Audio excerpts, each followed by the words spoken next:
Bilirəm ki, Bakının mərkəzində baş verən yanğından hamının xəbəri var. Olmayanlar üçün deyim ki, paytaxtımızın düz ortasında tarixi binanın altında olan obyekt yanıb. Suallar oradan başlayır ki, tarixi binalar qorunmalı olduğu halda niyə ticari obyektlərlə işğal olunur? Lap deyək ki, orada obyektə icazə vermisiniz. Bunun təhlükəsizliyi məsələlərinə kim baxır? Həmişə belə obyektlərdə yanğın olandan sonra məlum olur ki, orada filan təhlükəsizliyə riayət olunmayıb deyə baş verib. Bəs o riayət olunmayana göz yuman məsul şəxs və ya şəxslər kimdir? Balaca uşaq da bilir ki, yayda elektrik yüklənir, daha gərgin işləyir. Kondisionerlər, soyuducular fasiləsiz işləyir. Belə yüksək gərginlikdə işləyən xəttləri bir bəşər övladı yoxlamalı ya yox? Mən oxuyacağam, kim oxuyacaq? İndi bu hadisə oldu deyə bu söhbət gedir. Allah bilir nə qədər məkan belə başlı-başına işləyir. Vay.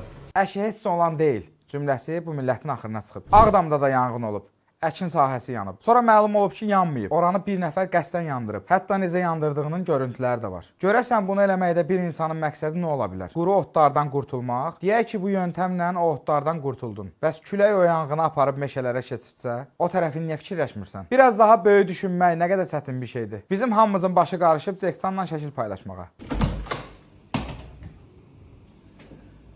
Əsl günün hadisələri qalıb arxa planda. Hamilə qadınla dalaşan taksi sürücüsü onu hədələyərək avtomobildən düşürdüb. Nəsdirin, hamilə qadındır.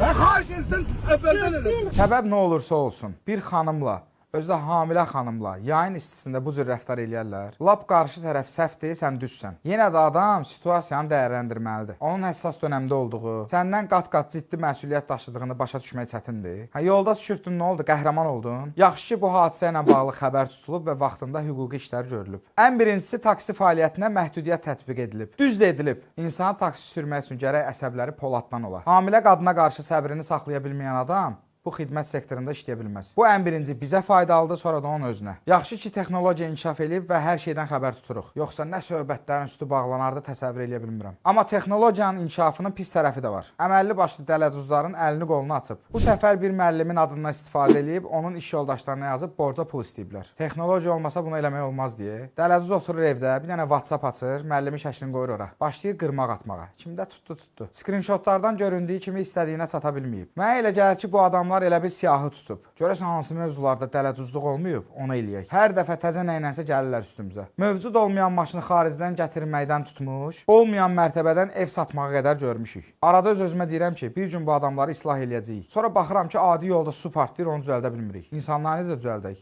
Deməli, yerin altından keçən su borusu partlayıb. Ora bir dənə yamaq vurub üstünə örtüblər. Dünən gəldilər, Ağustan. Sivlədilər, getdilər, boş şeydir. Yenə də axır. İndi bütün küçə palçıq içindədir. Sakinlərin də suyu gəlmir. Dünyada harda belə mənasız həll yolu görmüsünüz? Partlayan borunu yenisi ilə əvəz eləmək üçün gərək bu görüntülər yayılsın. Mütləq ki, insanlar etiraz eləsin. Nəzərə alın ki, orada yaşayanlar insandır, cəngəllik sakinləri deyil.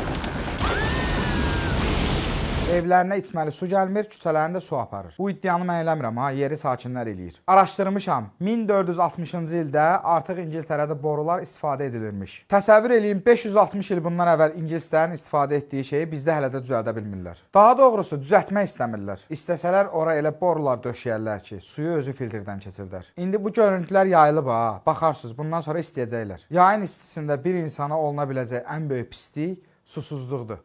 Onu da eləyirsiniz.